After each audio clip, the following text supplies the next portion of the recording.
এখন আমাদের ক নম্বর প্রশ্ন হচ্ছে সি সমান পি কিউ আর হলে পি অফ সি নির্ণয় করো। মানে তোমার এখানে সি সেটটা দেওয়া আছে, এখন পি অফ সি মানে পি মানে কি পাওয়ার সেট অফ, মানে শক্তি সেট, মানে তুমি সি এর শক্তি সেট নির্ণয় করবা।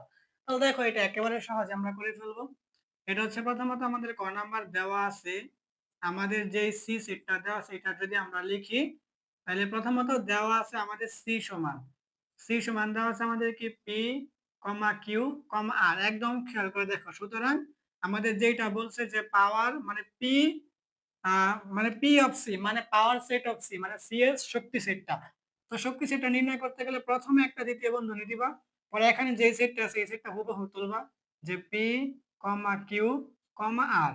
এখন শক্তি সেট নির্ণয় করতে কিভাবে দেখো, প্রথমত আমরা এই যে পি এর সাথে কিউ কে লিখতে পারি, এটা হচ্ছে আমাদের একটা সেট। পরে আমরা এই পি এর সাথে আমরা আর কে লিখতে পারি আরেকটা সেট। এখন কিন্তু পি দিয়ে আর দুইটা হয় না। এখন আমরা কিউ এর সাথে যদি লিখি তাহলে কিউ কম আর, এটা হচ্ছে আমাদের একটা। কিউ দিয়েও আমাদের দুইটা হয় না, এখন একটা একটা করে লিখে দিবা। যেমন আমাদের প্রথমত শুধু পি, তারপরে হচ্ছে আমাদের কি শুধু কিউ, তারপর হচ্ছে আমাদের শুধু আর, আর একদম শেষে হচ্ছে একটা ফাঁকা সেট, আর একদম শেষে একটা দ্বিতীয় বন্ধনী। দেখো আমাদের কিন্তু হয়ে গেছে অঙ্ক শেষ।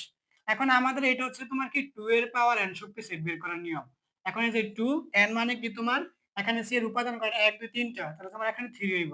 এখন টু এর পাওয়ার থ্রি করলে আট হয়। তাহলে আমরা দেখি আমাদের উপাদান এখানে মানে সেট আটটা হয়েছে কিনা, এক দুই তিন চার পাঁচ ছয় সাত আট, মানে আটটা হয়েছে। তাহলে এটাই কিন্তু আমাদের ক নম্বরের কাঙ্ক্ষিত আনসার।